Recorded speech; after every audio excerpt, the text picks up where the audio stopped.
and enlisted the support of Bill Cassidy, who has been co-sponsor of major legislation on this subject. But it was then that I met with representatives of the Home Depot who told me about a problem they were facing. There were certain brands of power tools that they sold exclusively at Home Depot stores. They weren't supposed to be available anywhere else legally. But it turned out these tools were being offered for sale, new, still in the original box, by anonymous sellers on online marketplaces like Amazon. It wasn't hard to figure out what was going on. These tools were being stolen from the original manufacturer and resold online. And it wasn't just tools. It happened with all kinds of products, as we'll hear. Cosmetics, electronics, clothes, over-the-counter drugs, toys, even baby formula. I see some on the table there as an example. Third-party sellers were flooding the internet with products stolen and counterfeited. Often these products posed serious health and safety risks to customers who thought they were buying the original product. Back in 2008, I introduced my first bill to address the problem of illicit products sold online, and the marketplaces told me, don't worry, we're taking care of this. You don't need legislation. Well, here we are 13 years later, and this problem hasn't gone away. It's gotten much, much worse. When you buy products from third-party sellers on online marketplaces, you're really rolling the dice. In 2018, the Government Accountability Office ran a test. They bought a sample of 47 consumer products from third-party sellers on leading e-commerce websites to see how many just might be counterfeit. Out of 47, 20 of the 47 were counterfeit. In January, the U.S. Trade Representative reported that, quote, the rapid growth of e-commerce platforms has helped fuel the growth of counterfeit, pirated goods into a $500 billion industry. $500 billion. And stolen goods continue to be offered online by sellers who pop up, disappear, and then pop up again. Retailers lose $45 billion each year in these schemes. My staff asked Home Depot if their tools are still being offered online as new by third-party sellers. They sent me 9 postings that popped up just last week, and that was a small sample. Here's one of them. A brand of lithium batteries that is only available at Home Depot, being offered for sale in a box by a third-party seller on Amazon for 20% below the retail price. After the fact, one-off investigations aren't stopping the problem. We need to take steps to deter shady sellers from using these marketplaces in the first place. Consumers deserve better than being deceived into buying sham products. Retailers are tired of how easy it is for organized groups of thieves to steal their goods and resell them online. Manufacturers are sick of seeing knockoffs of their products hawked on sites like Amazon. Congress needs to do something. That's what we were elected for. And there are several principles that should guide us. First, if somebody's going to sell large volume of goods online on a marketplace, they should tell the marketplace who they are. Doesn't that sound pretty basic? The sellers should be verified. Second, if a product sold online turns out to be a fake or stolen or dangerous, consumers should be able to report it and find the seller. And the marketplace must ensure that the seller can't just disappear and pop up later under a new account name. Third, if a consumer orders a product from one seller online and the order is actually filled by another company, the marketplace should inform the consumer. Verification, transparency, accountability. No more bait and switch. These are principles we should follow as we work to clean up online marketplaces. I've introduced a bipartisan bill, as I mentioned, with Senator Bill Cassidy, Republican of Louisiana, that promotes these principles. It's called the Informed Consumers Act. I'm honored to have as co-sponsors Senator Grassley, Senator Hirono, Coons, Tillis, Warnock, and Rubio. I thank them all. In the House, our bill is sponsored by my friend, Representative Jan Schakowsky, Democrat from Illinois. She has been a consumer advocate all her life. Before she was ever elected to public office, she was a mom who was raising hell about expiration dates being printed on dairy products. We take that for granted now, but she was one of the originals in that fight. She's joined by Republican Representative Gus Bilirakis from Florida. Her bill has been endorsed by a broad range of consumer groups, retailers, labor, and online marketplaces like Etsy and eBay. And the day after we announced this hearing, Amazon endorsed it too. We've negotiated and worked hard on this bill to achieve consensus, and I hope we can make it the law soon. There are other good bills out there, including the Shop Safe Act introduced by Senators Coons, thank you for being here, and Tillis, which addresses secondary liability for online marketplaces. Today we'll hear from a distinguished panel of witnesses who will talk about the scope of the problem. There is bipartisan support and momentum for addressing it, and I hope we get it done. Now I turn to my colleague and friend, Congressman, Senator. Did I cover every possibility? Chuck Grassley of Iowa. Well, I thank you for your remarks and thank you for calling this hearing. And it's very important that we look into the roles of big tech in this area.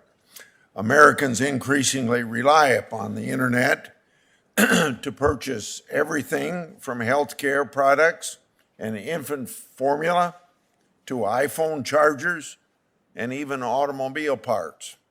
Unfortunately, criminals are using the online platforms to sell counterfeit or stolen items that can be very dangerous to consumers. This hearing will explore the problem. We must stop this activity. Thanks to the internet, we can now purchase nearly anything from nearly anywhere. Companies of all sizes can reach new customers all over the world. In the same way, counterfeiters and other criminals are exploiting online platforms. These activities threaten consumer safety and businesses' bottom lines. Criminals can easily open online storefronts on e-commerce marketplaces. Criminals operate under fake names and stolen identities. They use false credentials. If a marketplace takes them down, these criminals simply resurface under a different storefront identity. All the while, their listings look authentic to unsuspecting customers. Counterfeit products are usually substandard and often unsafe. Products often don't meet strict safety standards or comply with quality controls. For example, drug traffickers are using social media and other e-commerce platforms to market their products. We've also seen a spike in professional shoplifters of highly valued items to resell online. According to a 2020 survey by the National Retail Federation, organized retail theft has increased nearly 60% since 2015. Brand owners, manufacturers, and retailers are doing their very best to fight this epidemic, but even our largest companies who can afford to have dedicated staff monitor online don't seem to be able to keep up. Small businesses lack the necessary resources to pursue online counterfeiters. Law enforcement is also overwhelmed. That's why I introduced S. 1159, a bill that was included in the U.S. Innovation and Competition Act, so businesses can get more information to shore up the integrity of their supply chain. Customers should have the same confidence buying online that they do if they went to a mortar and brick store. Consumers have to rely on the accuracy of online listings. So if a product listing consists of misleading images or fake reviews, it's more likely that the consumer will be then tricked into purchasing a counterfeit or stolen goods. It's clear that voluntary efforts by big tech companies, while a very good first step, are not enough. Online companies profit off of every sale on their platform, even if it's counterfeit or stolen. Consumers need more accountability and transparency, including who's operating online and selling these products. We should promote better screening, more transparent seller information, and increase collaboration and data sharing. It's very essential that businesses and platforms work with law enforcement to identify criminals selling counterfeits and stolen goods online. Congress should consider legislation to protect consumers from criminal enterprises operating online. None of the proposed solutions is a silver bullet. There needs to be a multifaceted approach to addressing the problem. Online shoppers deserve to have confidence that they're getting exactly what they're paying for and that their purchases are safe and authentic. Thank you. Thanks, Senator Grassley. We have 4 witnesses this morning. I'm going to introduce 3, and Senator Whitehouse will introduce the 4th. The first witness is Aaron Muterick. Did I pronounce that right, Aaron? Founder and president of Crazy Aaron's, a toy manufacturer in Norristown, Pennsylvania. He invented Thinking Putty, which is made here in America by his small business and 100 employees. His company is known for developing unique production methods to employ individuals with special needs. That's good. Mr. Muterick is on the board of the Toy Association. He's a volunteer firefighter. He received his BS from University of Rochester. Glad you're here. Carrie Camel is the Assistant Director for Education and Outreach and Senior Academic Specialist at Michigan State University Center for Anti-Counterfeiting and Product Protection, and takes today's prize for the longest title. She also serves as an adjunct professor of law at Michigan State University College of Law, teaches intellectual property and trademark law, previously worked for DePaul University College of Law, including in the Iraq office of their International Human Rights Law Institute. Received her BA from University of Chicago, her MA from the American University in Cairo, and her JD from DePaul. Dane Snowden, President, CEO of the Internet Association. That association represents global internet companies on matters of public policy, and the members include Amazon, eBay, Etsy, Facebook, and Google. Prior to joining the association, Mr. Snowden was the chief operating officer at the NCTA, that's the Internet and Television Association, and vice president of CTIA, the Wireless Association. He's also served in the Federal Communications Commission as chief of the Consumer and Government Affairs Bureau, BA from William & Mary. Mr. Whitehouse, Senator Whitehouse. Thank you very much, Chairman. It's my great pleasure to introduce to the committee Ben Dugan, who's the Director of Organized Retail Crime and Corporate Investigations for Rhode Island's CVS Health. CVS Health is a great, growing, and successful Rhode Island company that has shown leadership in many issues, including refusing to sell tobacco products as part of its commitment to its customers' health. Amen. Amen. Online marketplaces have been an important part of everyday life during the COVID shutdown, but they present convenient avenues for organized theft and crime. Orchestrated criminal schemes in online marketplaces flourished over the past year and a half. Mr. Dugan is at the vanguard of investigating and combating these crimes. For 3 decades, he's fought retail theft from big box, catalog, pharmacy, and specialty retailers. He's a national leader in retail loss prevention, particularly where it relates to e-commerce, and he's been featured in the news media as one of the foremost experts in dismantling organized retail crime. He's a veteran of the United States Army Military Police, serves as president of the National Coalition of Law Enforcement and Retail, and I'm delighted to have him here. I will say that as U.S. Attorney and Rhode Island Attorney General, it was my privilege to work with many skilled Rhode Island investigators, both in law enforcement and from the private sector. And Mr. Dugan continues our tradition of investigative excellence in Rhode Island. Delighted that he's here. Thanks, Senator Whitehouse. We're going to follow the customary hearing process. After they're sworn in, witnesses will have 5 minutes for opening statements, then senators 5 minutes of questions. So would the witnesses please stand to be sworn in? Please raise your right hand. Do you affirm the testimony you're about to give before the committee will be the truth, the whole truth, and nothing but the truth, so help you God? Let the record indicate that all answered in the affirmative. Mr. Muterick, your turn. Good morning. My name is Aaron Muterick. I'm the founder and president of Crazy Aaron's, a toy manufacturer based in Norristown, Pennsylvania. Thank you for the opportunity to testify today, Chairman Durbin, Ranking Member Grassley. I applaud your commitment to protecting consumers from unsafe, unreliable, and unregulated products sold through these channels. Curbing the flow of counterfeit and unsafe goods in e-commerce is critically important to me as a toy manufacturer and a small business owner. I founded Crazy Aaron's in 1998 with a mission to create toys that inspired a sense of wonder and creativity. I quickly realized that to make my product right, I was going to have to build my own factory. So that's what I did.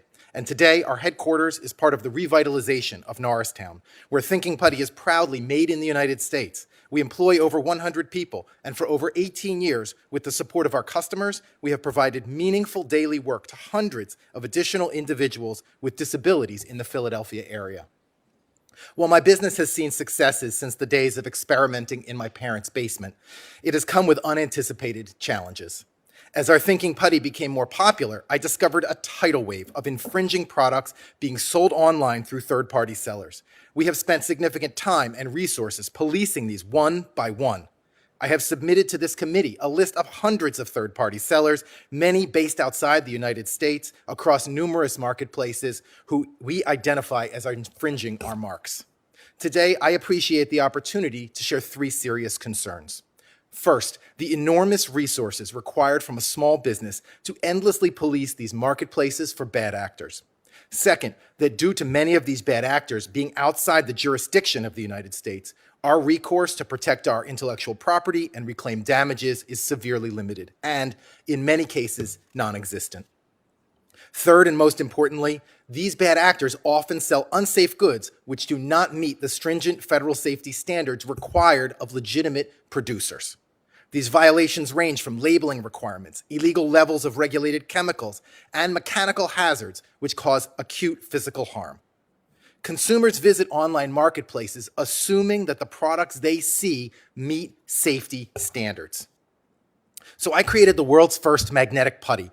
It's a putty toy that crawls over to a magnet as if it was alive. And it was a tremendous commercial success, and it differentiated us from competitors.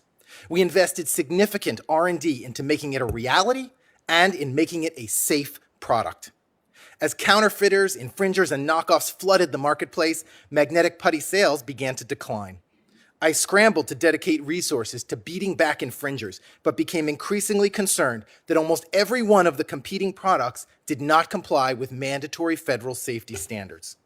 Today, I have brought with me products I purchased last week from two of the largest online marketplaces in the US. I also have brought independent third-party laboratory results showing their non-compliance with mandatory federal standards. Our company has done this testing at our own expense and communicated this non-compliance to online marketplaces again and again, following up with them repeatedly. We have done this for years. Nonetheless, these products remain available for sale. They are purchased in the hundreds of thousands by unsuspecting consumers. They contain loose as received, high-strength, hazardous magnets, which are not legal in children's products. You will note that the product packaging and online listings for these products include language like safe for children ages 3+ or safety tested. They include photos of children as young as toddlers playing with them. Accidental ingestion of these hazardous magnets can cause serious internal injuries, debilitating lifelong disability in some, and unfortunately, numerous fatalities have been documented. Their magnetic strength is so high, they destroy themselves when drawn to each other.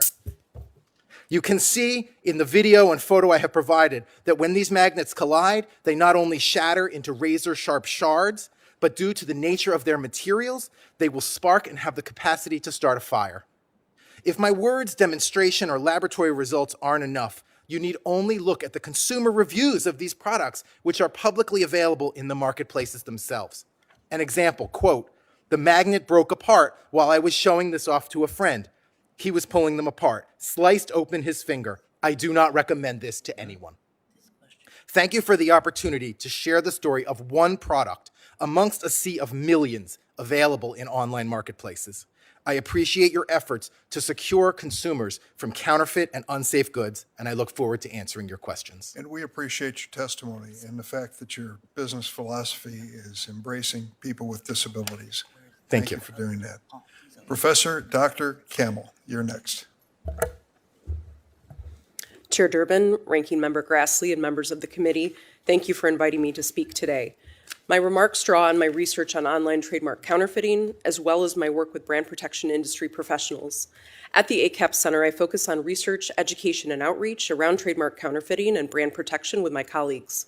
We work with both intellectual property rights owners and governments, as well as online marketplaces, social media platforms, and other industry experts across the field, giving us the unique ability to examine the significant problem holistically from a neutral academic perspective.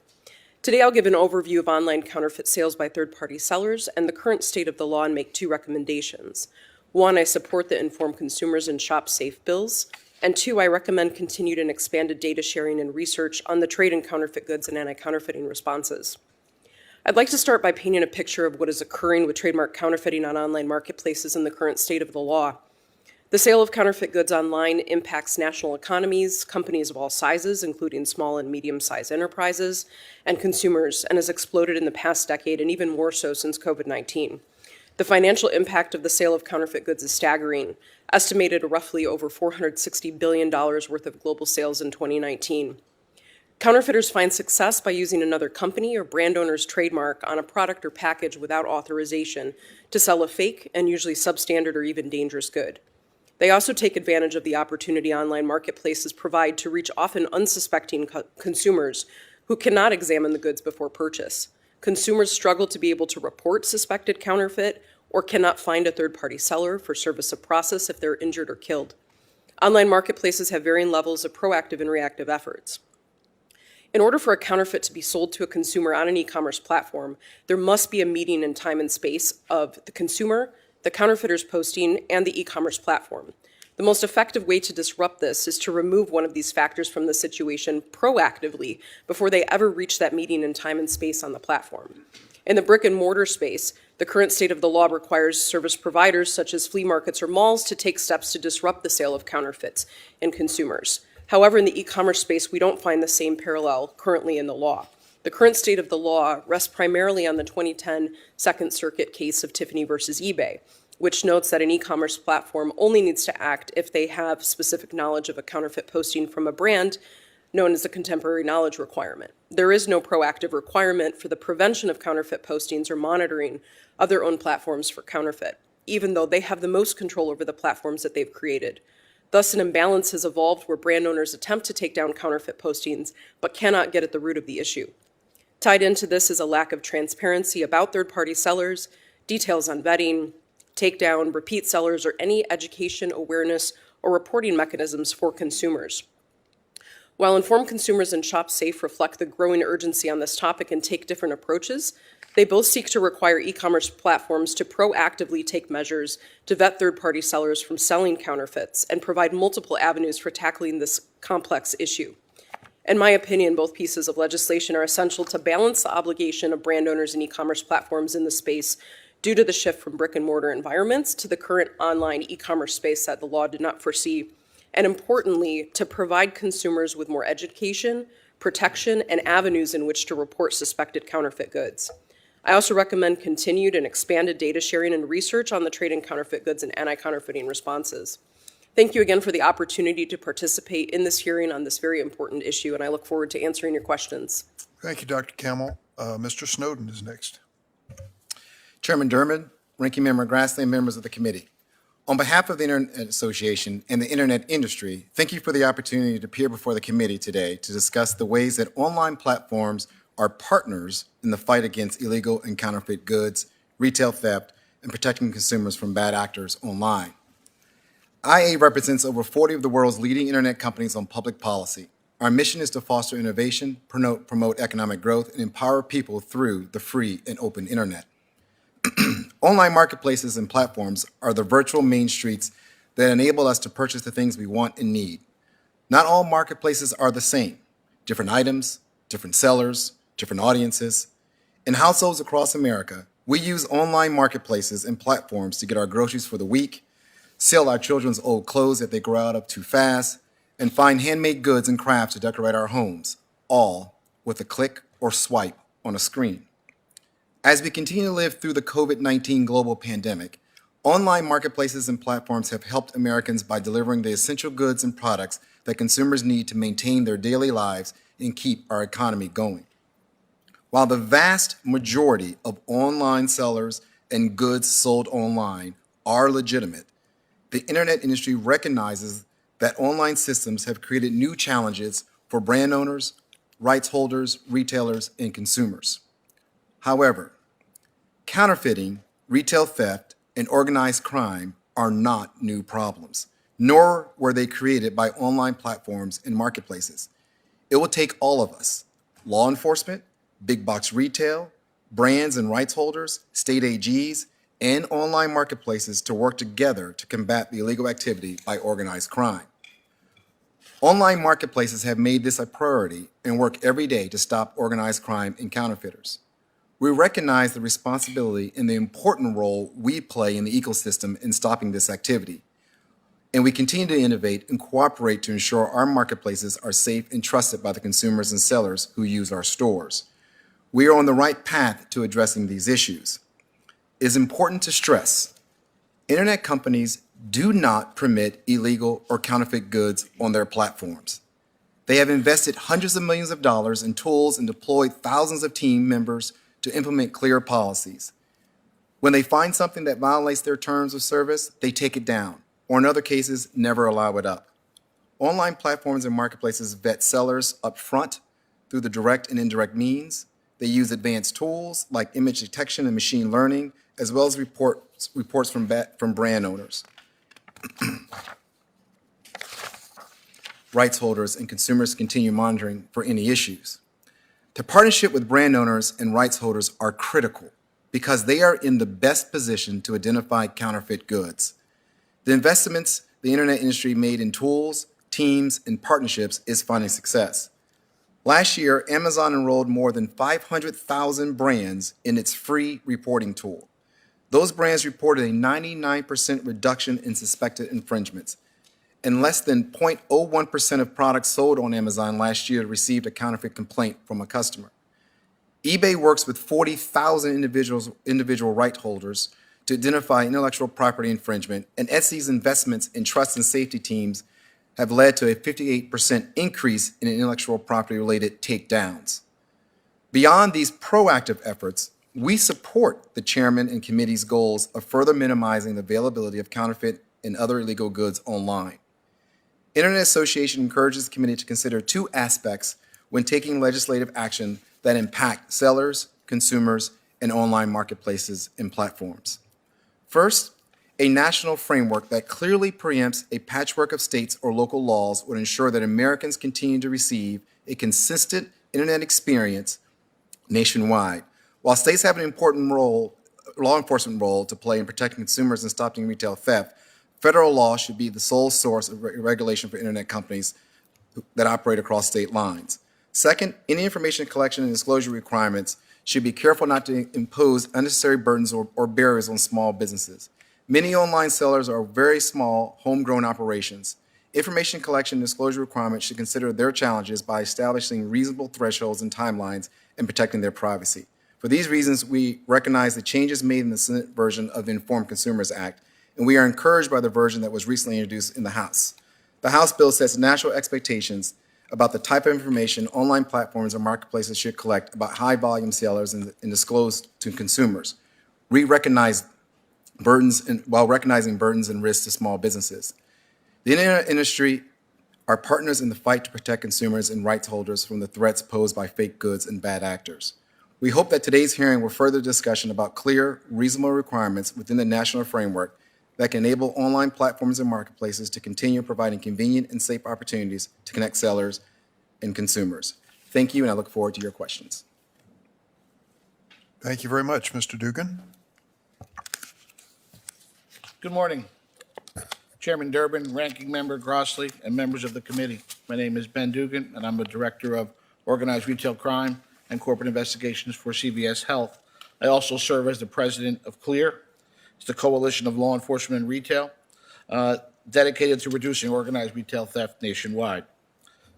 Thank you for the opportunity to testify today on the massive growth of organized retail crime and the impact it has on our consumers, our employees, and the communities that we service. I want to share firsthand today what I've experienced over 30 years of working on this problem. Organized retail crime represents a massive and growing threat to the tune of $45 billion a year. The internet is riddled with illegitimate sellers that hide behind the anonymity and the lack of transparency. These criminal organizations employ teams or crews of professional thieves that steal the products by any means necessary and sell them through online marketplaces. Unfortunately, these means often include daytime retail thefts, threats, intimidation, violence, horrifying stories that play out in our stores every day and which a lot of us see playing out in the media every day. There's one thing I want to leave you with today, Senators, is that we're not talking about shoplifting. We're not talking about individuals that go into a store to steal something for personal use.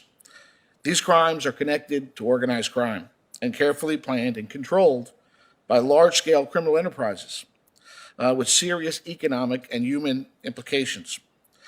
These professional crews can victimize the same store over and over in the same day, or they can go to dozens of stores in the same day and travel over multiple states.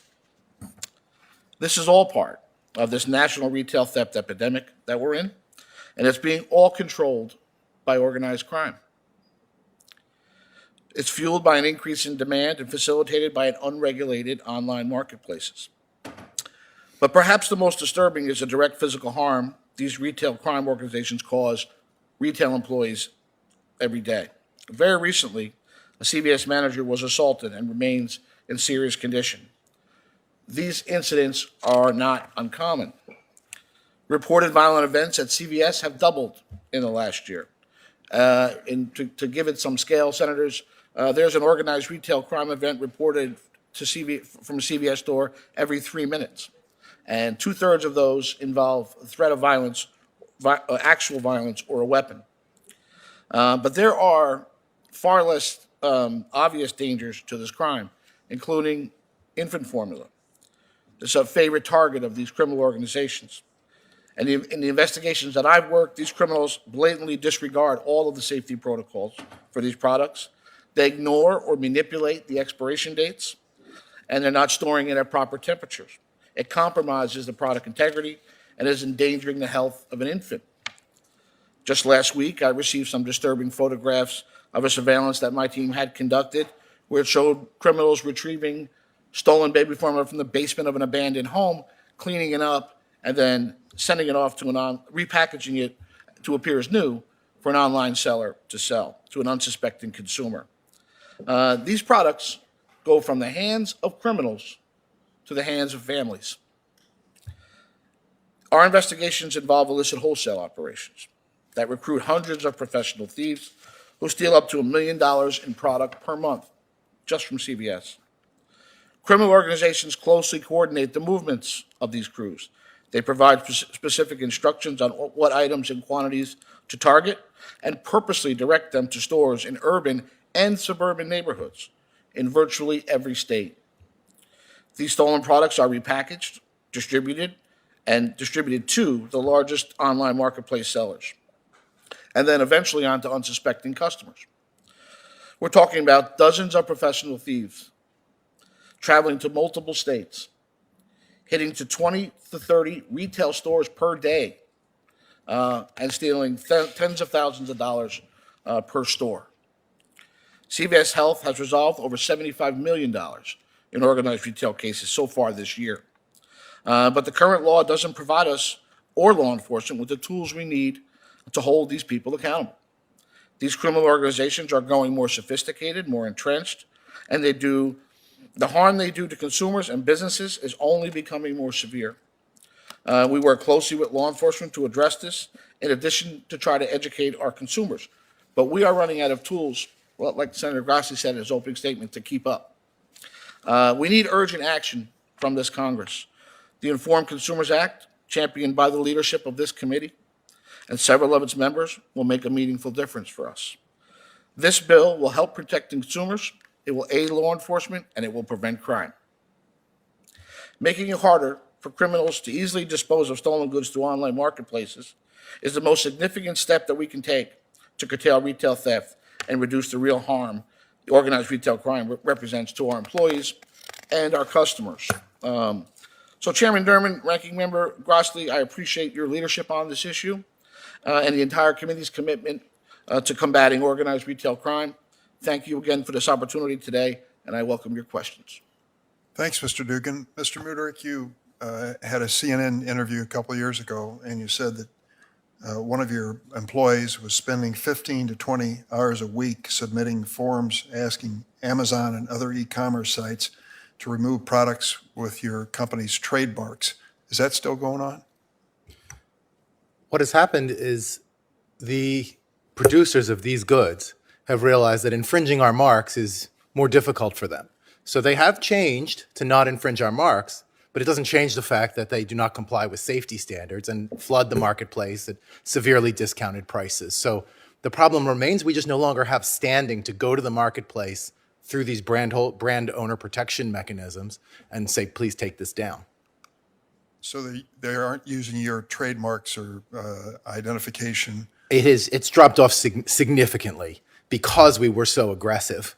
But they do use keywords and other things that we can't enforce with our trademark to drive consumers towards purchasing these types of items rather than the legitimate product. Dr. Campbell, what I heard you say, I think, was that the controlling law case on this subject requires that the marketplace have knowledge of deception or counterfeit status. Is that true?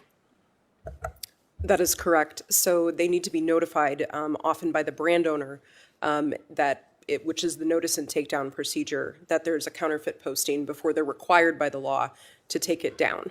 Many marketplaces, of course, still take down counterfeits beyond this, but in order for them to be held liable, secondarily liable for trademark counterfeiting, they would basically, that's the standard for it. So they only have to respond to specific knowledge of a counterfeit posting. Mr. Snowden, I guess the thing that has always mystified me is that these internet marketplaces, which have grown in size, and all of us use them, I think it's pretty safe to say, if they're going to maintain their reputation and integrity, they should be on our side in this battle. It took 8 years to bring them around to that point. Why? Well, I would say we are on your side. We're on the side of the consumer, and you look at our customer satisfaction reports, you'll see that consumers actually enjoy the online experience for many, the convenience, but also they get good products. What I think, as Ms. Kamel just said, is right in the sense that, yes, when you have knowledge of something, we have to take it down, but we don't just wait for that. In 2020, Amazon took down over 10 billion bad listings. And so this process is going on. Online stores, we don't want this information on our marketplaces. It is not our goal. It hurts our reputation as online stores to have this type of activity on our site, on our store. So we want to get it off as fast as we can. And it takes us working with retailers, rights owners, and law enforcement. Well, I would say my observation, Amazon is late to the party, but we welcome them as a guest. They have said recently, quote, "We look forward to working with lawmakers to further strengthen the bill." The proposals that they've made over the years do not strengthen the bill. They strengthen Amazon's hand in avoiding the bill. I, for one, am not going to stand by and watch this watered down any further. We need to move on this. We're going to test your statement that they're on our side. Mr. Dugan, I asked a competitor of yours that happens to be located in my state of Illinois, and you can guess who I'm talking about. Yes, sir. So why do you have these plastic flaps with keys necessary for underarm deodorant, for goodness sakes? What is going on here? Senator, actually, that's actually a direct result of organized retail crime. And unfortunately, it varies sometimes in product by demographic or by city or suburban neighborhood. So we have to lock up those types of products to prevent organized retail crime groups from stealing them. So let me sorry. pursue this for a second, Yes, since sir. we just have a minute left. Yes, sir. So they swoop in with some container and drag everything off the shelf. Where do they end up selling these products that they've stolen? Online marketplaces are the number one place for these professional crews to dispose of their products. Then, like to the chairman's point, they don't come in and steal one or two of these. They steal all of the deodorant in the store. to maximize profit with their fence. And unfortunately, most of that product winds up on an online marketplace. Flea markets? Flea markets are kind of a thing of the past, Mr. Chairman, quite frankly. I mean, it still exists, but the online marketplaces and most flea market sellers also have an online presence, so they're not mutually exclusive from one another. They do both. But flea markets don't play the role that they used to because, quite frankly, the internet provides a much larger customer base that they can sell these products to. I'll just close by saying in 2019, the U.S. Customs and Border Protection reported that 83% of IP-based seizures of goods came from one country, and you can guess what it is, the equivalent of $1.4 billion.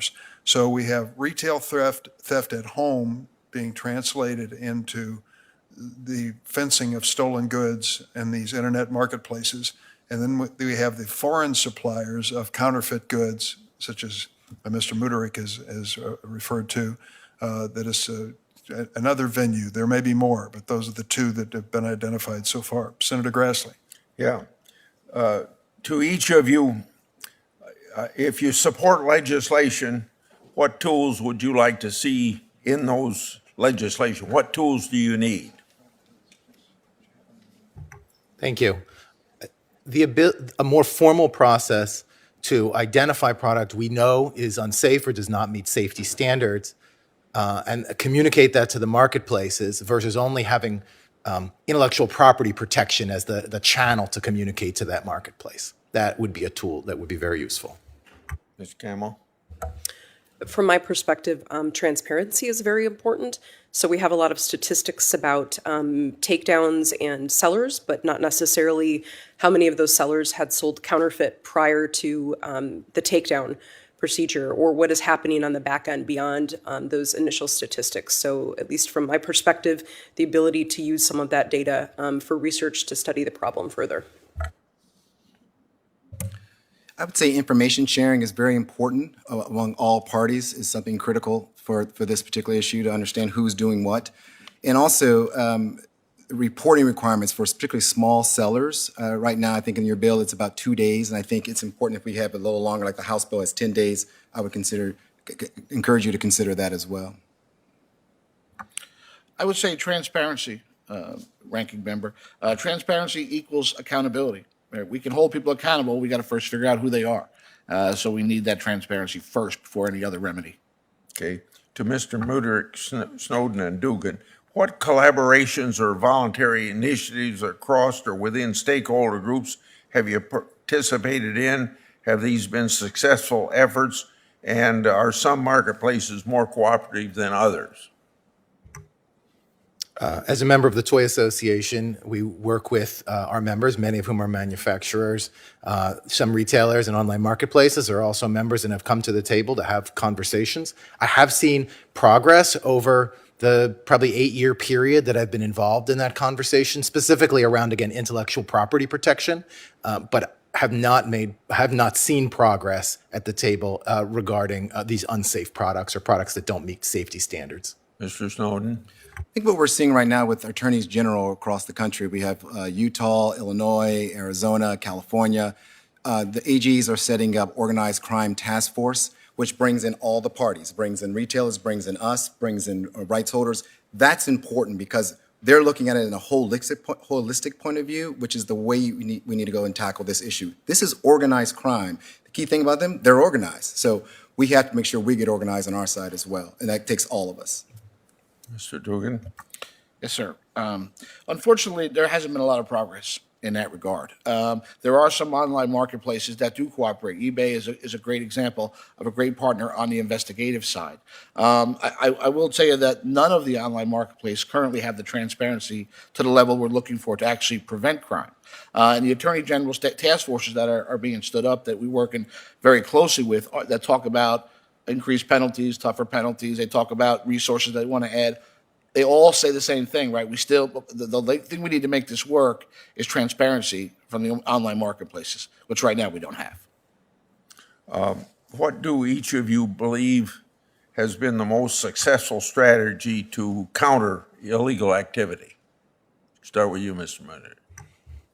I think persistence our internal efforts nonstop to communicate this, even when we feel like we're hitting a brick wall. I'm hopeful that one day we'll break through. Ms. Camel? Proactive approaches to dealing with this problem. So reactive approaches such as the notice and takedown procedures are very necessary, but when we see either marketplaces or brands really trying to take a proactive approach before it ever gets posted, we find those the most effective. I would agree with the proactive nature of what past witness just said, but I would also add that it's important that what's been successful is being able to have the partnership with brands and rights holders. They know what's counterfeit, and they know what's illegal. So working that angle and having us work together, I think, has been the most success. What I've learned in my years investigating this crime is that we're not going to be able to arrest our way out of this problem. We do need proactive solutions to really stem the tide of this growth of organized retail crime. So proactive measures, but preventative measures have been the most effective, and I think will be the most effective going forward. And I believe this bill does that. Mr. Dugan, I'm just going to jump in because I don't believe you have identified the percentage the retail theft impact on a business, a drugstore. Can you give a percentage of sales? Unfortunately, Mr. Chairman, I'm unable to talk about specific retail shrink numbers, loss numbers to CVS. I will tell you this, Mr. Chairman, that it is pretty consistent across all retail, all types of retail. We're all seeing the crime affect us at a similar level, and it's higher than any other level it has been in history. I know that there are some CEOs that have made public statements about how that ORC is affecting their overall profitability. So I think those are available to you, but we could possibly get back to you, Mr. Chairman. Please do, Senator Klobuchar. Very good. Thank you very much, Senator Durbin, for your leadership, longtime leadership on this issue, and all of you for your work. I want to focus on some bipartisan legislation that Senator Grassley and Durbin and others introduced with me, and that would prevent dominant digital platforms from engaging in behavior that unfairly harms competition, like, and relevant here, knocking off products sold on their platform.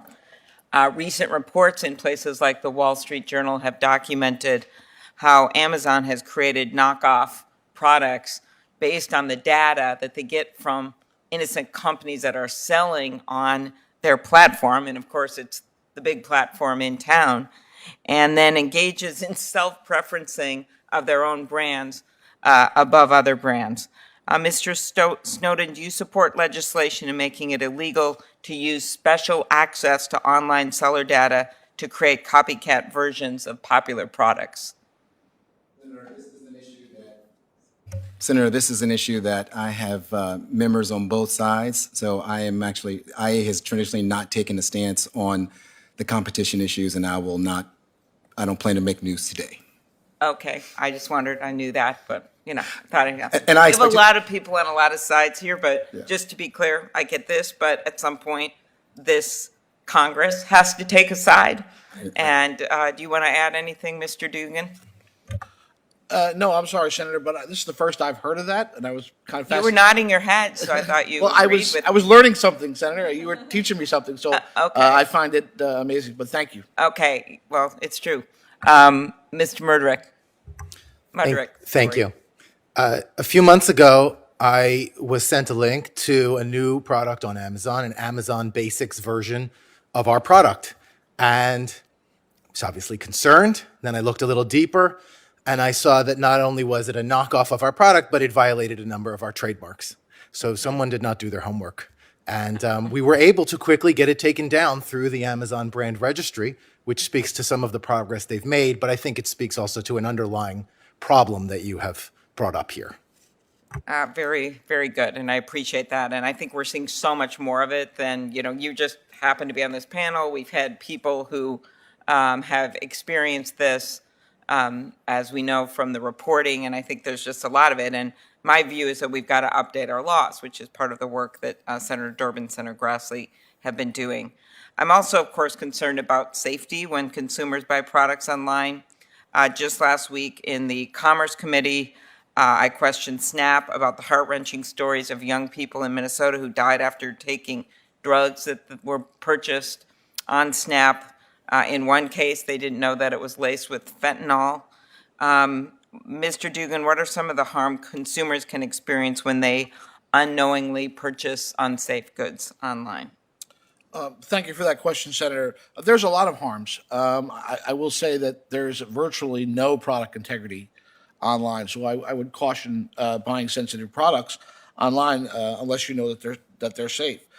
We spoke about infant formula. There's another cases that I've worked, unfortunately, involving organized crews that steal millions of dollars in diabetic test strips and sell them and store them at different temperatures, and then wind up counterfeiting the diabetic test strips, and then sell them to unsuspecting patients with diabetes across the country. So there's a lot of harm across there. The effectiveness of over-the-counter drugs, they expire, they get less effective. It's really a domino effect on the type of safety hazards that are out there when there's no product integrity.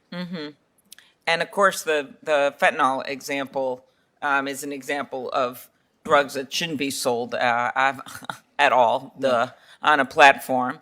SNAP has pledged to take these down and do what they can to get in the witnesses' words at the last hearing, drug dealers off their platform. But the truth is, I continue to believe that when you have these new marketplaces with people making tons of money, that they have to start being responsible for taking this stuff down. Ms. Camel, in your experience, when consumers are making purchases online, do they have enough information to decide for themselves whether a product might be unsafe? No, they don't. Often they are looking just at an image. Sometimes it's a copy of another brand's copyrighted image and what information the seller decides to put on the site. So one cannot tell what they're actually buying until they receive the product, even if it appears genuine at first glance. And whether it's counterfeit PPE on Amazon or advertisements for fake COVID-19 vaccines on Facebook, do you think that online platforms are doing enough to stop this conduct? What else should they be doing? There were a lot of initiatives around fake PPE and counterfeit COVID-related products, for sure, and I do applaud the marketplaces for looking at that. But across the board, we see counterfeits in almost every industry that we work with, almost every product line that's successful. So I believe more should be done proactively. Very good. Well, I really appreciate it. And again, thank you very much, Mr. Chairman, for all your work on this and for being a co-sponsor of our bill, which I think is so timely given what we're talking about here today. Thank you. Thanks, Senator Klobuchar. Senator Lee. Thank you, Mr. Chairman. Thanks to all of you for offering your insights today. We've all seen that e-commerce has revolutionized the marketplace. It's revolutionized the way we live and operate and do business.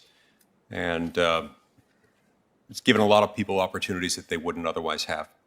There are some challenges that have, of course, accompanied this technological revolution and the corresponding social and economic revolution that has occurred with it.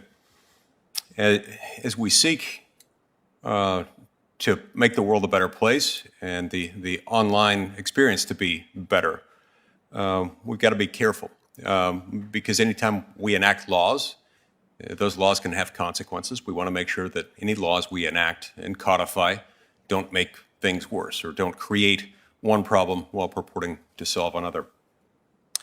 And the legislation we're talking about today is something that we ought to scrutinize carefully to make sure that we've got it right. I do have some concerns with it. Mr. Stone, I'd like to start with you, if that's all right. The Inform Act has a laudable goal, one that I think all of us would share, of cracking down on counterfeit and stolen merchandise sales on the internet. Nobody wants that. Everyone wants to crack down on that, at least everyone in this room. But I wonder how difficult some of the requirements might be for some companies, especially smaller online marketplaces. And by smaller online marketplaces, I mean, to a degree, anything other than the largest among them. Anything smaller than the largest among them could suffer. For example, the bill requires verification of high-volume third-party sellers and requires that within 3 business days. And then it also requires continuous annual certification of all sellers. The threshold definition of a high-volume seller is set fairly low. It's triggered once you pass the required sales of between $5,000 and $7,000 annually. It's pretty low. It would take in a lot of people. Do you have any idea? I'm imagining that the combined sellers of your member companies can certainly be numbered in the many thousands, if not millions. Am I on track there roughly? In the millions, yes. In the millions. So we're talking about millions and millions of sellers. Now, Amazon might, just might, be able to do this verification with technology. It might be able to do it just fine. I'm not sure. But I doubt all of your members would. And I definitely worry about smaller platforms that might not be able to do this. Could the bill, assuming that I'm right, that some really large online marketplaces, Amazon, for example, might be able to do this, but smaller companies wouldn't, could the bill end up helping a company like Amazon while making it more difficult for smaller businesses to operate and do so in compliance with the law? Well, Senator, I think your characterization of sellers who use our online marketplaces is accurate. It can be someone, a mom who's working on handmade goods or something that she makes in her basement. And then she would fall to the verification process of having to do it every 3 days. I think what happens in the House bill, which is about 10 days, gives a little bit more time and flexibility. We don't want to have barriers that will limit sellers from being able to get online and sell their goods. The beautiful thing about online marketplaces is that it opens up the door for more sellers, but it also opens up the door for more buyers to see your products. Right. So I would say that the 10-day threshold, I think, would be important, and also raising the limit to $20,000. Right now, I think it's like you said, it's $5,000 or $7,000. One of the issues is if you think about someone selling something, if it's $5,000 over 200 sales, that's about $13 a week selling a product. That's not a lot of money. Which gets to another concern that I've got. I do worry about language in the Inform Act and in the Shop Safe Act that would mandate the public disclosure of the platform's sellers' names and contact information. This worries me for three independent reasons. Number one, there are a lot of individuals, moms and dads out there who work from home, or at least partially from home, who operate out of their homes. And if they have to provide their name and their address, that could present some privacy and safety and security issues for them. Some of them might be deterred from engaging in that line of work at all.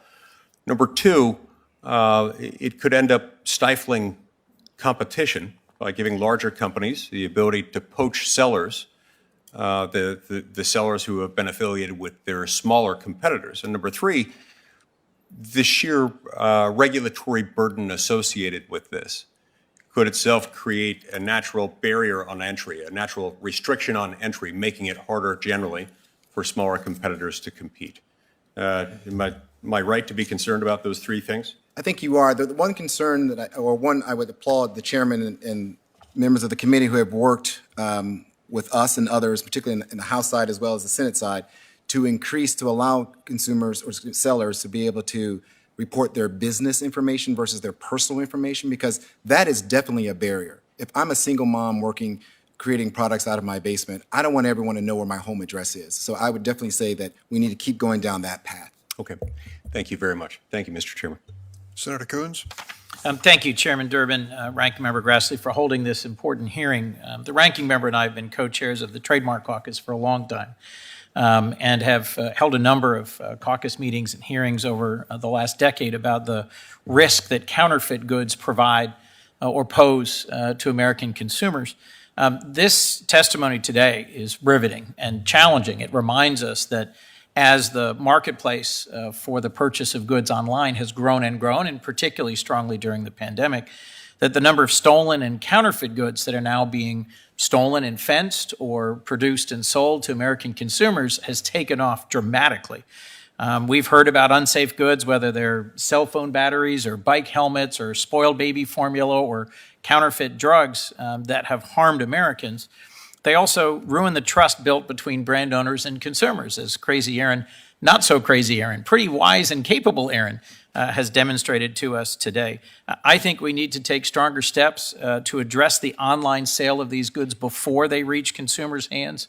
There's some studies that suggest as much as a quarter of all Americans who've purchased goods online have unknowingly purchased a counterfeit good. That's why I'm proud, along with my colleague Senator Tillis, to have introduced the Shop Safe Act. I was pleased to see a strong bipartisan vote over in the House Judiciary Committee to send Shop Safe to the floor. It will encourage electronic commerce providers to adopt anti-counterfeiting best practices in exchange for a safe harbor from contributory liability for trademark infringement.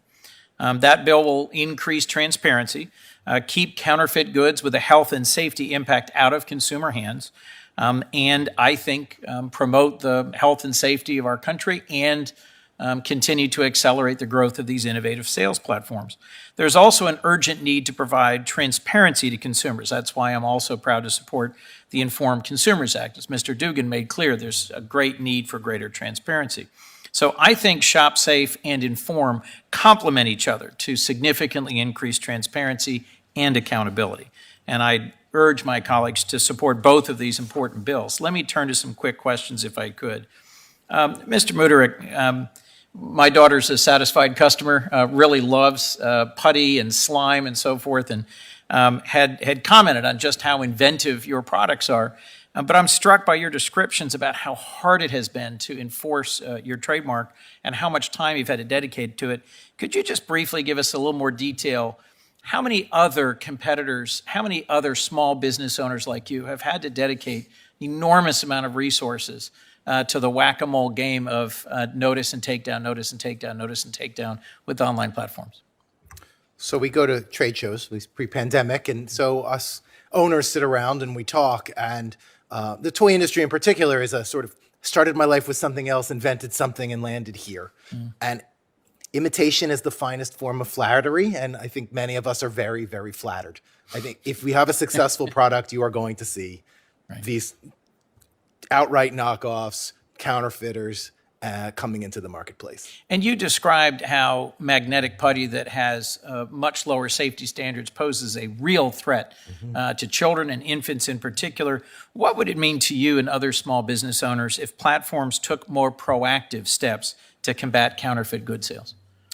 Well, it would reduce, on the one side, the resources we need to spend sort of pounding against a wall trying to get someone to listen. It also, I think, would help our brand integrity. It would help consumer confidence, and we would probably receive more of the legitimate sales of the product than the sales which are going to illicit product. Thank you. Mr. Dugan, how will the information that Inform would collect assist in combating the sale of the online sale of stolen goods? Thank you for the question, Senator. I think it will do more to prevent these accounts from even being opened in the first place. You know, it will definitely protect the consumers from these sellers. It will aid law enforcement. It'll enable us to identify the bad actors much quicker, and will prevent the further expansion of the crime. I think right now what's vital right now is that we're in the middle of an epidemic, that we take immediate action to slow this down. Thank you, Mr. Dugan. Mr. Snowden, some platforms have said they'd like to see affirmative requirements for brand owners in Shop Safe. Why isn't the current duty brand owners have to police their own trademarks, as Mr. Muderich has, enough to encourage them to assist platforms in policing counterfeit goods? And what requirements would platforms like to see of brand owners in the bill? Well, I think one of the things you're doing in the bill is changing the liability. So a contributory liability is going to put the burden on us and not on them. They have no responsibility in this. It's important that they stay at the table as well. We cannot do this alone. It takes all of us. And we have been proactive for many years working on this particular issue. I mean, when I look at the retail side, eBay has a program for over 10 years working directly with retailers to help identify suspicious products. So this is something we want to do, but we need retailers, we need rights holders to make sure that they are still at the table and they have a responsibility to help us police their products as well. Mr. Chairman, if I might have one final question. Professor Kamel, just help us understand how this balance works. If you would, describe the whack-a-mole problem experienced by brand owners. And I've heard some argue ShopSafe is a handout to big tech, that it immunizes them from liability they already have in exchange for nothing meaningful. Is that accurate, or is it true that online platforms are not frequently broadly liable for trademark infringement? Sure. So to the first part of your question about the whack-a-mole approach, this is when, as has been described today, a counterfeit posting is up, a brand owner tries to react to it, and they spend hours searching for these counterfeit postings across multiple e-commerce platforms, and an entire sub-industry has actually sprung up to basically monitor these platforms to the best of their ability, verify with the brand owners, and then submit for notice and takedown. So hence the term whack-a-mole. Once you take down one, another 10 or 20 come up in its place. And the second part of your question, could you please repeat? About contributory liability, and whether this is just a handout to big tech, ShopSafe, that immunizes them from liability they already have in exchange for nothing meaningful. That's been one criticism after the House market. Sure. So I don't believe that. I think it addresses what I've written about, which is law disruptive technology. So this technology has been wonderful for all of us. Everybody, I'm sure almost everybody in this room uses e-commerce, but there still has to be a balance to it.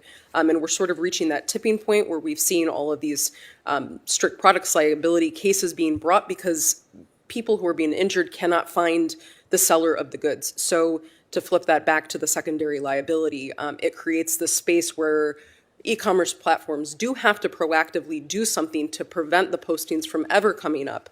Brand owners still need to be involved to help identify what their trademarks are, but we find a more balanced meeting between them. Well, thank you. Thank you for your indulgence, Mr. Chairman. I look forward to working with all of you to reform this further. Thank you very much.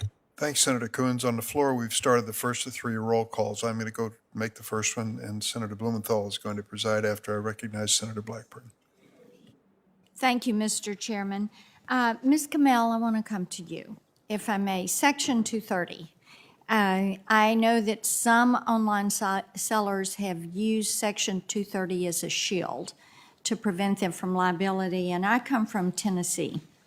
And of course, we have aftermarket auto parts that copyrights have been infringed. We have things like Gibson guitars that have been infringed, and not to mention books that have been published, music. But, you know, when you talk about the auto parts, the engines for boats and motorsports, things of that nature, sometimes we've seen in these cases where online sellers really try to hide behind Section 230. So do you see that specific part of the law as something that is a potential obstacle to consumers who are trying to get recourse for having bought something that's a fraudulent product? I'm very aware of Section 230. It's not an area that I've spent a significant amount of time researching, but I do know that the sellers of counterfeit goods will try to hide behind almost anything they possibly can. Why don't you take a look at that and then weigh back in with us? Mr. Muderik, let me come to you. Country of origin labeling. I've heard from so many people that sell online that they think this is a good thing, and also from people who buy online because specifically they don't want to be buying products from China, because many times they feel like they're an infringed or a knockoff. And certainly in Tennessee with some of our toy inventors, we have had problems. I'm certain you've met with some of these guys. So talk to me about why that type disclosure and how it can be done so that people get the protection and the knowledge, but their privacy is protected, why it's a good thing. Sure. I mean, when I was starting a business, I was making putty and selling it out of my home. And when the time came that I felt like I needed some protection of my privacy of my home, I got a P.O. box. But at least there's a way to trace it back, right? And then eventually I got an office. There's ways to communicate to the customer a place to go, especially if there's a legal recourse, while maintaining personal privacy. in terms of country of origin labeling, obviously it's required by law. It's important for consumers. When I look at these products, sometimes they have it, sometimes they don't. Sometimes it will be in the online listing, sometimes it won't, and often it is in conflict with whatever the online listing says. It's absolute chaos. And Mr. Snowden, I want to go back. Senator Klobuchar was asking you about protections, and I think you might want to explain. It sounded in your response that you do not support intellectual property protections for U.S. innovators, and that's a protection to them under law. But when you said you have members that are for disclosure, members that are against disclosure, intellectual property protections are very important to this committee. And I 100% agree with you. It's important to us as well. What I was referring to with Senator Klobuchar, she was mentioning the self-preferencing part of her bill, and that's the part that I said that I was not going to make a comment on today. Okay. I think that's, so let's go to the country of origin labeling. Where are your members on that? Well, the country origin is a challenge for us because sometimes we may not even know, we don't touch the product in some cases. In other cases, well, let me back up. It's important to recognize that online marketplaces aren't just one company. And I think someone said a moment ago, this is just about big tech.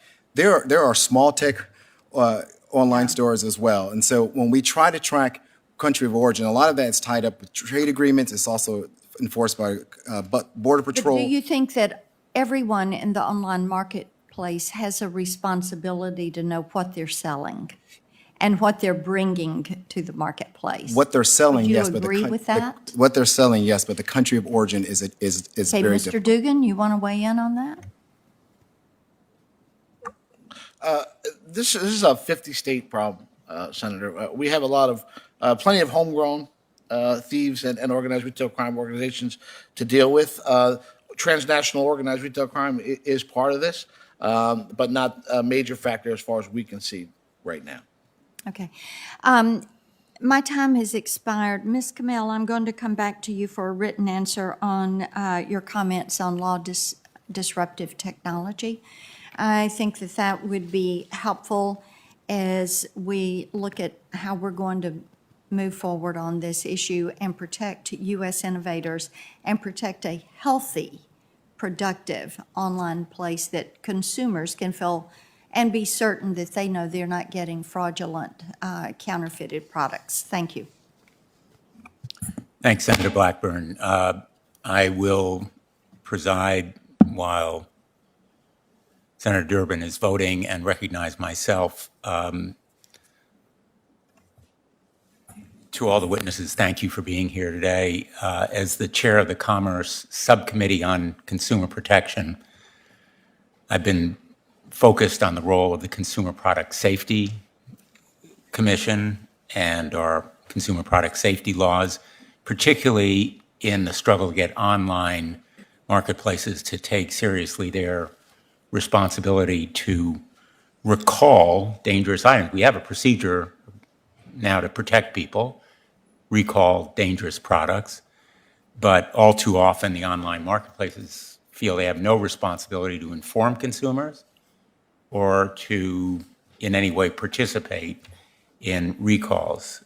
Just as one example, in April of 2019, I wrote to Facebook Marketplace and Craigslist about the fact that they were not effectively preventing the sale of recalled products, including rock and play sleepers that have been linked to 32 infant deaths. They have been laggard, slow, inconsistent in taking on responsibilities that other sellers and retailers observe. And I am now considering reforms that should be made that would strengthen the CPSC. One of them is that we need to make sure online marketplaces are covered by the product safety and recall laws. So let me ask the witnesses, all of you, what role you think that the CPSC can have along with the FTC, in enforcing these laws. And I should just emphasize, we have a lot of good laws. Often they're unenforced. We've spent a lot of time making new laws that are then unenforced. Frustrating? Yes. Dangerous? Yes. We need to focus on enforcement and give the FTC and the CPSC the tools they need to assure that the law is more than just dead letter. So let me go down the panel. Thank you. I've had conversations with CPSC and shared my information about the products that we have and the infringers that we see. I think that CPSC does an effective job at looking at the ports and bulk shipments that are coming into the United States, but I think they're very challenged, as is the Postal Service, at the single parcels that come through third-party sellers into the United States. It's just a torrent of small envelopes, and it's very hard for them to develop a strategy to interdict them or prevent them from reaching consumers' hands. I don't know. It's sort of outside the scope of my knowledge what we might do about it, but to me, that's where I see a major problem. Ms. Camel? The areas that we research focus primarily on trademark counterfeiting and then any overlap with consumer product safety issues. So I think it's important for platforms or anyone who is in the business of providing a space for consumers to purchase product, that whatever laws are in place, they uphold, whether they're brick and mortar or whether they're an online space. Senator, I think this is something I would like to come and talk to you about more, but I will share that when we are notified of recalls or made aware of recalls, we do pull the product down in most cases where we can, and also we try to inform the consumer. In some cases, when you try to inform the consumer, the product may have been bought 2 or 3 years ago, and the email address, whatever we may have for that particular consumer, we may not have, or they may not be able to be contacted. But that is something that we are working on, and we take it very seriously. Well, I apologize, Senator. That's beyond my role at CVS Health. And I'm not familiar with some of the laws that you mentioned earlier, but I would assume that we would be in support of any action that helps protect consumers. Thank you. Let me ask one more question. One of the obstacles to effective accountability currently is Section 230, which in effect creates broad immunity for the platforms. Let me ask you, Ms. Camel, whether you're familiar with the impediments of Section 230 to effective accountability to consumers on the part of the platforms. And I'm an advocate of reforming Section 230. We've managed in certain discrete areas to do it. We are proposing additional measures. Senator Graham and I have a proposal which we've introduced in past Congresses called the Earn It Act. It's bipartisan. It passed unanimously from the Judiciary Committee. Just one example of what we can do to impose greater accountability if we reform Section 230. Thank you for the question. I'm very aware of Section 230. It's not part of my current research, but I'm happy to provide you with some follow-up afterwards. That would be great. And anyone else who wants to add any views on Section 230, I'd welcome it. Thank you. Senator Hawley? Thank you, Mr. Chairman. Thanks to all the witnesses for being here. Mr. Dugan, I just want to start with you, if I could. I noticed something in your testimony that I thought was interesting. You said that much of the problem with counterfeit goods online is due to organized crime in brick stores and brick and mortar stores, and that organized criminals shoplift from those stores and then they turn around and they sell the goods online. Have I got that right? No, Senator, I don't think I commented on counterfeit goods. Well, probably stolen goods. Yeah, I'm sorry. Okay. Stolen goods. Stolen. I'm sorry, I introduced the word counterfeit. I mean, there are goods online that are stolen, and then they steal them from brick and mortar stores and turn around and sell them online. Have I got that? Yes, sir. That right? Okay. So the New York Times earlier this year had a story in which you were quoted, I think, as saying our security officers are assaulted on a pretty regular basis in San Francisco, and that San Francisco is one of the epicenters of organized retail crime. Have I got that right? Yes, sir. You do. Can you just say more about that? Because I think this is something that has not been widely reported. It's not widely understood. That part of the problem that we're seeing in counterfeit, or in this case, stolen goods online. I mean, we've got a deluge of these goods, and it's linked also, it now turns out, to the crime wave that we're also seeing across the country. So maybe say something more about that. Yes, thank you for that question, Senator. I will start by saying that this is not a big city crime, that this occurs in all 50 states. Thefts of organized retail crime occur just as much in low-crime suburban neighborhoods as they do in America's largest cities. I know that's probably news to a lot of folks because it's not covered on the media as it is in some of our major cities. So what I meant to say is we were talking about San Francisco specifically. There's a lot of stolen product there that gets filtered to other states, specifically like Texas, North Carolina, and New Jersey. They get a lot of that stolen product from San Francisco. So what I was trying to make a point was, even though the product is stolen in one area, the problem is statewide. That's why we need federal legislation. Right. So in other words, it can be stolen from one place, San Francisco, New York, St. Louis, whatever, wherever. And but then it finds its way online. I mean, so it shows up in online marketplaces in some contexts, and it's competing with legitimate goods with goods that are entirely legal online. And you've got competition that's making its way into these online marketplaces that's due to organized crime at the brick and mortar level. Is that fair to say? Have I got that right? And that is fair to say, except I would add it's unfair competition. Right, yeah, exactly. They're getting the products for much cheaper. But that's what our team does. We track these investigations state to state. All across the country, and then ultimately it leads us to the same place, which is an online marketplace, which is why we're looking for your help today. And what do you think is the best way for this body to address that phenomenon? I think the swift passage of the Inform Act is a vital first step. Very good. Thank you for that. I want to turn to the Amazon self-preferencing question here for a moment. Mr. Mutrick, I think that you testified to Senator Klobuchar earlier that your product in particular, that Amazon for a while had an Amazon Basics knockoff of your product. Have I got that right? That's correct. It's now been taken down. It was taken down only because it, I'll say, accidentally infringed on some of our registered trademarks. I see. So I just want to highlight this problem because I think it's so central. Last year, the Wall Street Journal reported that Amazon collects detailed data about merchandise so Amazon can create copycat products. They did that with your product, it sounds like. The Wall Street Journal report said this was standard operating procedure. Amazon denied that. They said they had procedures in place banning the practice.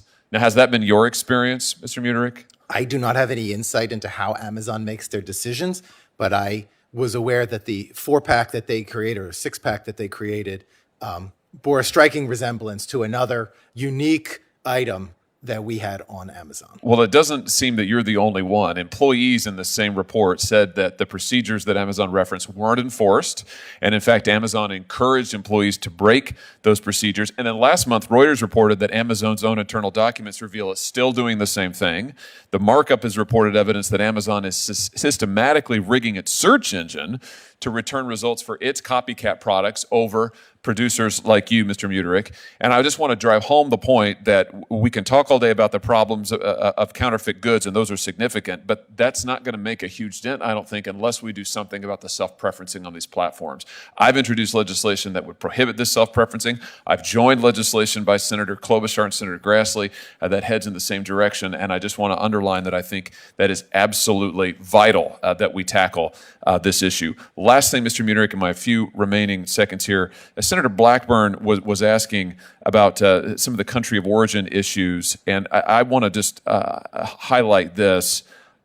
Your product, tell us about the problem of counterfeiters using high-strength magnets in some of the knockoffs of your product. And I think that these were not goods that were not made in the United States of America. Is that right? That's right. These samples I have here, which I ordered last week, were not made in the United States. Some of them do have producer markings. This one says made in China.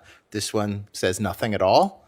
And they do contain these high-strength magnets, which cause significant hazard to children when they're playing with this product. Absolutely, and I just want to underline that we're talking a lot right now about supply chain and manufacturing issues, which is absolutely important given our supply chain crisis. But I think what we're also seeing in this context is that when giant companies like Amazon help hawk foreign counterfeits, these are counterfeits, they're made abroad, parents don't usually have any way of knowing this, it's very difficult to find out. they're not only endangering children, they're also taking jobs away from people like you and your company that are made here in this country, and putting American kids at risk, as well as our own economy. So we need to find ways to push back against this simultaneous problem of counterfeiting, of misrepresentation of goods, and also, frankly, offshoring. So thank you for bringing that to our attention, and thank you, Mr. Chairman. Thanks, Senator Hawley. And now Senator Hirono. Thank you, Mr. Chairman. I thank the panelists. Mr. Dugan, you mentioned that you think that the Inform Act should be passed as quickly as possible. My understanding is that the House version of this act changed the date when the consumer receives information about the product to after the point of sale. Do you support that change? I support both the House legislation and the companion here in the Senate. I'm not an expert or legislator, so I'm going to kind of leave that to the legislators if I could. Doesn't Senator. it but I make do more sense support- to get yes. the information to the consumer Yes. before the consumer purchases the Yes, item? I support that, yes. So since Mr. Dugan supports the passage of the Inform Act, do the other panelists also support the passage of this act? Please. Senator, we have not weighed in with official support. Right now, we're still want to work with the committee to fine tune some things in the bill, particularly the verification timelines and thresholds, which are very important. But it sounds as though you support the concept of disclosure information. Correct. And inform. Yes. Yes, I do. Yes, I do. Thank you. So, Mr. Mudarek? Oh, you have brought to the attention of these online sellers, about maybe Amazon, that they have online unsafe products and they don't take it down. You've been asked a number of questions relating to Section 230. And I'm wondering where the online platform receives money for advertising the product, whether they should be exposed to liability. What do you think? Any of you? I'm not sure if I fully understand your question, Senator. Can you? Right now, Section 230 pretty much protects the online marketplace of Google and, Amazon. Let's just use Amazon. That whatever is the content, that they have no responsibility for monitoring or doing anything, disclosing anything. So I am co-sponsor of, the Safe Tech Act, which requires that in certain instances, these platforms will not have the benefit of liability protection. One of the instances would be if they actually receive money for that item to be advertised on their platforms. Well, Section 230 allows us to actually take down the content. That's why it's so vital that we have that liability protection. So anything that would harm or dilute that protection would be a concern of ours. Well, except that if the platform does not take down this product, as was the case with Mr. Bubarek, then shouldn't there be some liability attaching? Well, Because right now, there's nothing that really requires these platforms to take those kinds of precautions. If they want to, they can. If they don't, they still get the liability protection. Actually, ma'am, there's law now that says if we're notified of something, we have to take it down, and that is required, and so we do that. Now, Mr. Mudarek, I don't know all of his examples, and I'm not familiar with everything. It's the first time I'm hearing about it, so I can't comment on exactly what he's saying, but I can tell you that there is existing law that says if we're notified about something, we must take it down. Oh, that is surprising because this committee has had other hearings where certain video, for example, it's very harmful. The platform is asked to take down a video, for example, a father whose daughter was shot and killed online. The video, so he kept asking the platform to take down the video, and they never took it down. Well, So I don't understand your comment that if well, in the you example that requested, Mr. you have to take something down. In the example Mr. Mudarek said was there were products that were infringing on his trademarks. And in those cases, that information, once we're notified of that, there's precedence there, there's law there that says we have to take it down. That's notice and comment. If I may, Yes. On a monthly basis, we would send in lists of product which did not infringe our marks, but were obviously in violation of federal safety standards.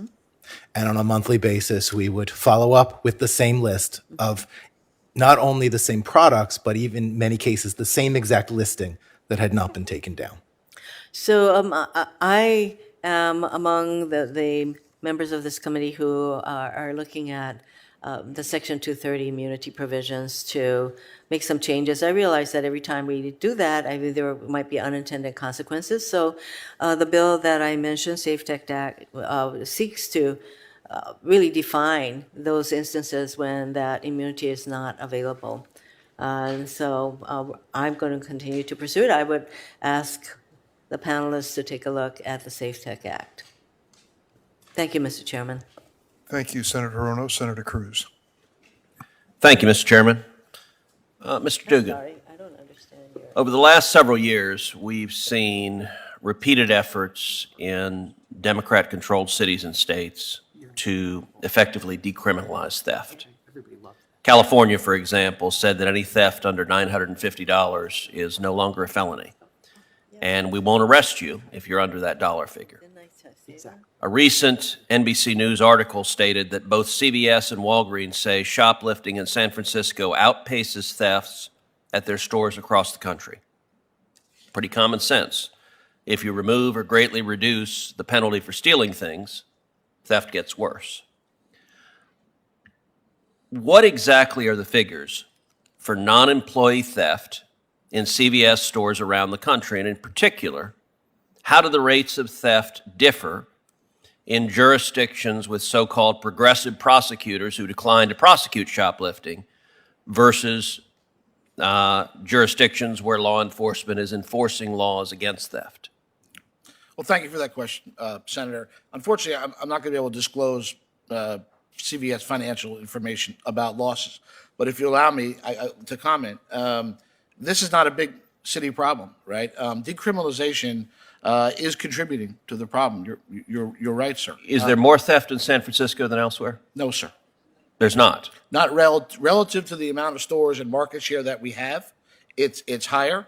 But So NBC News was wrong when they said that. I can only speak to what I see every day on the ground, Senator, and I follow these criminals day to day from state to state and city to city. So CVS would support other jurisdictions legalizing shoplifting up to $950? CVS does not support legalizing shoplifting. Why not? Senator. Why not? We're not going to endorse criminal activity.